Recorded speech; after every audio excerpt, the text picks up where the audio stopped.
আসসালামু আলাইকুম ভিউয়ার্স। আজকে নতুন একটি ভিডিও নিয়ে হাজির হলাম। আজকের ভিডিওতে কিছু ইংলিশ ওয়ার্ড নিয়ে আলোচনা করব, যেগুলো প্রতিনিয়ত আমাদের দরকার হয়। তো আমরা যদি এই ইংলিশ ওয়ার্ডগুলো জানি, সেই ক্ষেত্রে আমাদের রিডিং পড়া, প্যাসেজ পড়া বা ইংরেজি পত্রিকা পড়া সহজ হয়ে যাবে।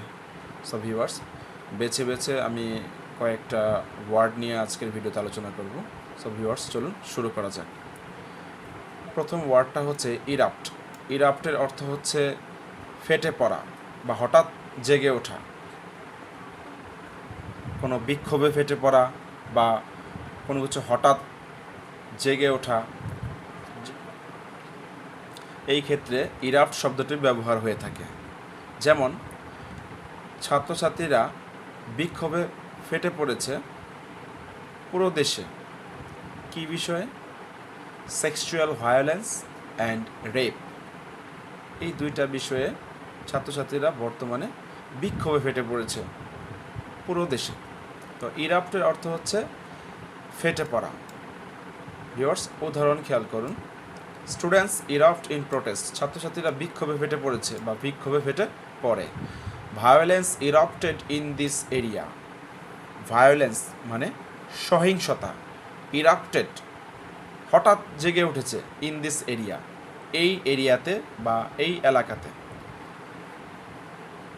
সহিংসতা এই অঞ্চলে বা এই এরিয়াতে হঠাৎ করে জেগে উঠেছে। জেগে উঠেছে মানে ছড়িয়ে পড়েছে। সো ভিউয়ার্স, আমরা ইরাপ্টের অর্থ আশা করি বুঝতে পেরেছি। এবার ভিউয়ার্স খেয়াল করুন, এনরেগড, যার বাংলা অর্থ হচ্ছে ক্ষুব্ধ বা রাগান্বিত। এটি এমন একটি শব্দ যা তীব্র রাগ বা ক্ষোভ প্রকাশ করতে এনরেগড শব্দটি ব্যবহৃত হয়ে থাকে। ভিউয়ার্স খেয়াল করুন, the incident enraged the public. The incident, ঘটনাটা, এনরেগড দ্য পাবলিক, ঘটনাটা জনগণকে ক্ষুব্ধ করেছে বা ক্ষুব্ধ করে তুলেছিল। যেমন মাগুরার আসিয়া যে ধর্ষিত হয়েছে, সেই আসিয়া ধর্ষিত হওয়ার ঘটনাটি পুরো দেশের মানুষকে কী করেছিল? ক্ষুব্ধ করেছিল। The incident enraged the public, ঘটনাটা জনগণকে ক্ষুব্ধ করেছে বা ক্ষুব্ধ করেছিল। People were enraged by the injustice. People were enraged, লোকজন রাগান্বিত হয়েছিল, বাই দ্য ইনজাস্টিস, এই অন্যায়ের দ্বারা বা এই অন্যায় দেখে মানুষ কী হয়েছিল? রাগান্বিত হয়েছিল। এটি এমন কোনো ঘটনা বা পরিস্থিতির প্রতি মানুষের তীব্র প্রতিক্রিয়া বোঝাতে ব্যবহৃত হয়ে থাকে। সো ভিউয়ার্স, আমরা এনরেগড-এর অর্থটাও বুঝলাম। এবার ভিউয়ার্স চলুন কনডেম। কনডেমের বাংলা অর্থ হচ্ছে নিন্দা করা বা সমালোচনা করা, বা কাউকে দোষী সাব্যস্ত করার ক্ষেত্রেও কনডেম ওয়ার্ডটি ব্যবহার হয়ে থাকে। এটি কোনো খারাপ কাজ বা ঘটনা বা আচরণের প্রতি তীব্র অসন্তোষ বা বিরোধিতা প্রকাশ করার ক্ষেত্রে কনডেম ওয়ার্ডটা ব্যবহার হয়ে থাকে। যেমন the incident was widely condemned, এই ঘটনাটা ব্যাপকভাবে নিন্দা করা হয়েছে। যেমন মাগুরার শিশু আসিয়া যে ধর্ষিত হয়েছে, এই ঘটনাটা কি ওয়াইডলি কনডেম করা হয়েছিল। তো ধর্ষিত হওয়ার ঘটনাটা, দ্য ইনসিডেন্ট, ঘটনাটা ওয়াজ ওয়াইডলি কনডেমড, কী করা হয়েছিল? ঘটনাটা ব্যাপকভাবে নিন্দা করা হয়েছিল, যদিও এটা একটা passive sentence. People condemned the violence, লোকেরা কি করেছিল? কনডেম, নিন্দা করেছিল, দ্য ভায়োলেন্স, সহিংসতার নিন্দা করেছিল। এটি কোনো নেতিবাচক ঘটনা বা কর্মের প্রতি সমাজের প্রতিক্রিয়া বোঝাতে এই কনডেম ওয়ার্ডটা ব্যবহৃত হয়ে থাকে। এবার আমরা ডিনাউন্স। ডিনাউন্সের অর্থ হচ্ছে প্রকাশ্যে নিন্দা করা বা সমালোচনা করা, প্রকাশ্যে নিন্দা করা বা প্রকাশ্যে সমালোচনা করা বা কোনো ঘোষণা করে কোনো কিছু দোষারোপ করা বা ঘোষণা করে কাউকে দোষারোপ করার ক্ষেত্রে ডিনাউন্স ওয়ার্ডটি ব্যবহৃত হয়ে থাকে। এটি সাধারণত কোনো ব্যক্তি, গোষ্ঠী বা কর্মের বিরুদ্ধে প্রকাশ্যে নেতিবাচক মতামত বা অভিযোগ প্রকাশ করার ক্ষেত্রে ব্যবহৃত হয় ভিউয়ার্স। যেমন খেয়াল করুন, দ্য লিডার ডিনাউন্সড, নেতা denounced the act of violence, the act of violence. সহিংসতার কাজটি নেতা প্রকাশ্যে কী করেছিল? প্রকাশ্যে নিন্দা করেছিল।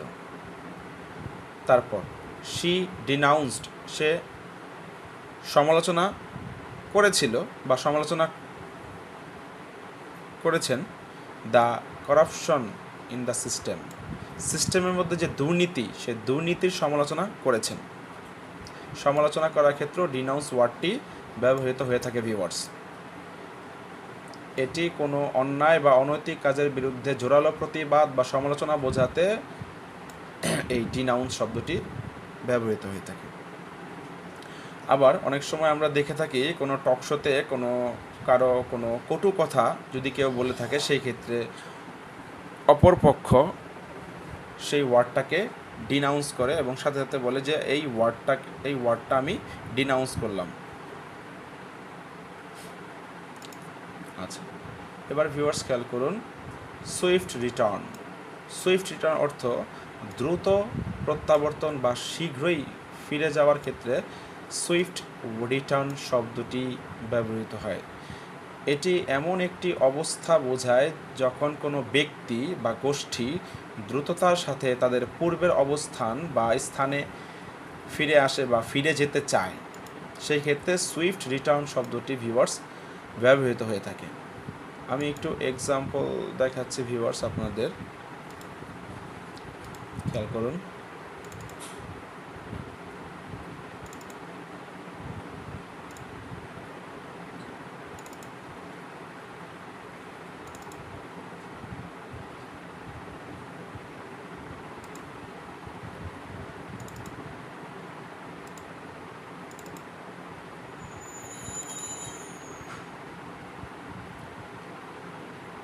খেয়াল করুন ভিউয়ার্স, রোহিঙ্গাস আর্জ ইউনুস। রোহিঙ্গারা কী করেছিল? আকুতি জানিয়েছিল কাকে? ইউনুস, প্রফেসর মোহাম্মদ ইউনুসকে আকুতি জানিয়েছিল টু ফ্যাসিলিটেট মানে কি করা? সহজতর করা, মানে জিনিসটাকে অধিকতর সহজতর করা।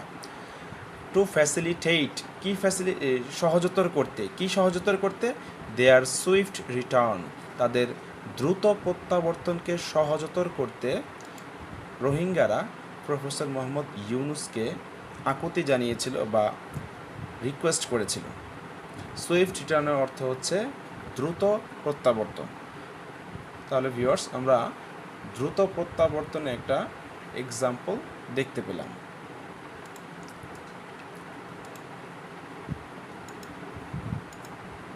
এবার হ্যাক টু ডেথ মানে কুপিয়ে হত্যা করা।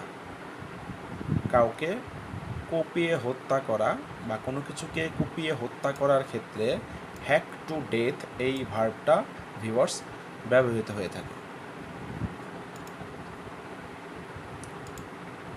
সো ভিউয়ার্স, আজকে আমরা নতুন 6টা ওয়ার্ড শিখলাম। আমি আবারও যদি একটু প্রিক্যাপ করি, প্রথমত হচ্ছে ইরাপ্ট অর্থ হচ্ছে ফেটে পড়া, বিক্ষোভে ফেটে পড়া। দ্বিতীয় ওয়ার্ডটা হচ্ছে এংরেজড মানে ক্ষুব্ধ বা রাগান্বিত বা ক্ষোভ প্রকাশ করার ক্ষেত্রে এংরেজ শব্দটি ব্যবহৃত হয়। 3 নম্বর শব্দটা হচ্ছে ভিউয়ার্স কন্ডেম মানে নিন্দা করা বা সমালোচনা করা বা কাউকে দোষী সাব্যস্ত করার ক্ষেত্রে কন্ডেম ওয়ার্ডটা ব্যবহৃত হয়ে থাকে। 4 নম্বরটা হচ্ছে ভিউয়ার্স ডিনাউন্স অর্থ হচ্ছে প্রকাশ্যে নিন্দা করা বা সমালোচনা করা বা ঘোষণা করে কোনো কিছুকে দোষারোপ করা ক্ষেত্রে ডিনাউন্স ওয়ার্ডটি ব্যবহৃত হয়ে থাকে। 5 নম্বরে সুইফট রিটার্ন হচ্ছে দ্রুত প্রত্যাবর্তন বা খুব শীঘ্রই ফিরে যাওয়ার ক্ষেত্রে সুইফট রিটার্ন ওয়ার্ডটা ব্যবহৃত হয় ভিউয়ার্স। 6 নাম্বার ওয়ার্ডটা হচ্ছে হ্যাক টু ডেথ, মানে কোনো কিছুকে বা কাউকে কুপিয়ে হত্যা করার ক্ষেত্রে হ্যাক টু ডেথ এই ওয়ার্ডটা বা এই ভার্বটা ব্যবহৃত হয়ে থাকে। যদিও আমি হ্যাক টু ডেথের বাংলা অর্থ এখানে লিখিনি। সো ভিউয়ার্স, আজকে আমরা এই 6টা ইংরেজি ওয়ার্ড নিয়ে আলোচনা করলাম। আশা করি আপনারা আমার ভিডিওতে লাইক করবেন এবং যদি ভালো লাগে অবশ্যই বন্ধুদের সাথে শেয়ার করবেন এবং অবশ্যই আমার চ্যানেলের পাশে থাকবেন। দেখা হবে পরবর্তী অন্য কোনো ভিডিওতে। টিল দেন, আল্লাহ হাফেজ, আসসালামু আলাইকুম।